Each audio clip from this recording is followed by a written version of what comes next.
नमस्कार दोस्तों, स्वागत है आपका मेरे YouTube चैनल प्रीत स्टोरीज में। आइए सुनते हैं मेरे द्वारा लिखी गई कहानी। नेहा और अमन दोनों अपने बेटे त्रिशव और अमन की मां के साथ दिल्ली में रहते थे और वहीं दोनों एक कंपनी में जॉब करते थे। नेहा और अमन के ऑफिस जाने के बाद त्रिशव अपनी दादी के पास रहता था। त्रिशव की दादी भी उसे बहुत प्यार से रखती थी। पहले पहले तो त्रिशव अपनी मम्मी पापा के साथ ऑफिस जाने के लिए जिद करता था, पर धीरे धीरे उसे समझ आ गया था कि मम्मी पापा सुबह ऑफिस जाएंगे और शाम को ही वापस आएंगे। अब त्रिशव मम्मी पापा के साथ ऑफिस जाने के लिए जिद नहीं करता था। वो मम्मी पापा को बाय बोलकर दादी के साथ खेलने लग जाता था। जब नेहा और अमन के ऑफिस से वापस आने का समय होता तो वो दरवाजे के पास खड़ा होकर उनका इंतज़ार करने लगता। जैसे ही नेहा और अमन ऑफिस से आते, त्रिशव दोनों के गले लग जाता और दोनों के साथ खेलने की जिद करता। नेहा और अमन पहले पहले तो जब ऑफिस से घर आते थे तो त्रिशव को पूरा समय देते थे, पर जब त्रिशव 2.5 साल का हो गया तो वो दोनों अपने काम में बहुत ज़्यादा व्यस्त होने लगे और घर आकर भी नेहा पहले अपना फ़ोन उठाकर बैठ जाती, फिर उसके बाद घर के काम करने लग जाती और अमन अपने दोस्तों के साथ बाहर चला जाता। त्रिशव सारा दिन मम्मी पापा का इंतज़ार करता, पर जब दोनों घर आते तो वो जिद करता कि मम्मी पापा उसके साथ खेलें। पर नेहा और अमन 10-15 मिनट के लिए त्रिशव के साथ खेलते, फिर त्रिशव को उसके खिलौने पकड़ाकर अपने अपने फ़ोन पर व्यस्त हो जाते।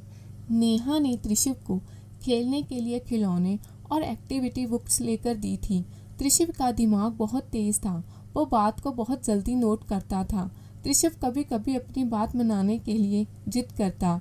उसको पता चल गया था कि मम्मी पापा तब तक उसकी ओर ध्यान नहीं देते जब तक वो रोया या जिद नहीं करता। धीरे धीरे त्रिशव चिड़चिड़ा भी होने लगा था। उसका कारण ये था कि नेहा और अमन उसको समय नहीं दे पाते थे। एक दिन त्रिशव अपनी बुक लेकर बैठा था और पास में नेहा भी बैठी थी।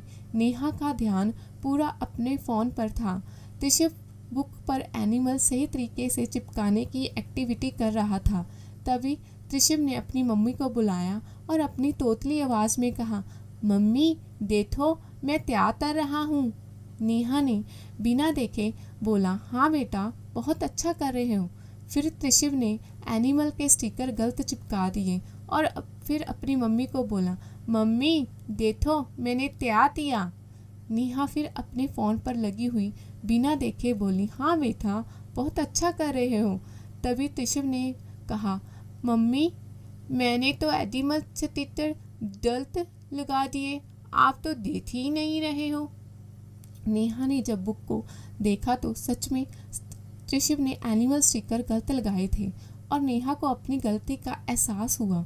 शायद त्रिशव ये देखना चाहता था कि मम्मी का ध्यान उस पर है कि नहीं, पर नेहा को अपनी भूल का एहसास हुआ। उसने त्रिशव को गले लगाया और उसके साथ बुक पर एक्टिविटी करने लगी। उसके बाद नेहा ने ये बात अमन को बताई तो अमन को भी अपनी भूल का एहसास हुआ। अब दोनों ये ध्यान रखते कि अगर कोई एक काम कर रहा है तो दूसरा त्रिशव के साथ खेलें। अब नेहा और अमन दोनों त्रिशव को पूरा समय। दोस्तों, हर कहानी हमें कुछ ना कुछ सीख देकर जाती है। जैसे इस कहानी में एक छोटे से बच्चे ने अपनी मम्मी को उसकी गलती का एहसास दिलाया। कभी कभी हमें बच्चे वो कुछ सिखा देते हैं जो शायद हम काम या फ़ोन की वजह से जाने अनजाने अनदेखा कर देते हैं। इसीलिए दिन में जब भी आपको मौका मिले अपने बच्चों के साथ ज़रूर समय बिताएं, उसके साथ खेलें, साथ मिलकर कुछ ना कुछ एक्टिविटी करें, क्योंकि आज आपका बच्चा आपके साथ समय व्यतीत करने के लिए जिद करता है और कल जब वो बड़ा हो जाएगा तो आप उसके साथ समय व्यतीत करने के लिए मौके तलाशोगे, पर वो चाहकर भी आपको समय नहीं दे पाएगा और तब आप उसके सामने जिद भी नहीं कर पाओगे।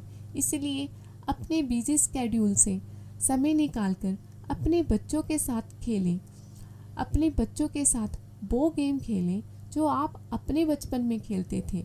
इससे आपको आपके बचपन की यादें भी ताज़ा हो जाएंगी और दूसरा आपका बच्चा भी खुश रहेगा। दोस्तों, अगर आपको मेरी ये स्टोरी पसंद आई हो तो प्लीज़ इसे लाइक करें, शेयर करें और अगर आपने अभी तक मेरे YouTube चैनल को सब्सक्राइब नहीं किया तो प्लीज़ इसे सब्सक्राइब करें और बेल आइकन को प्रेस ज़रूर करें। Thank you.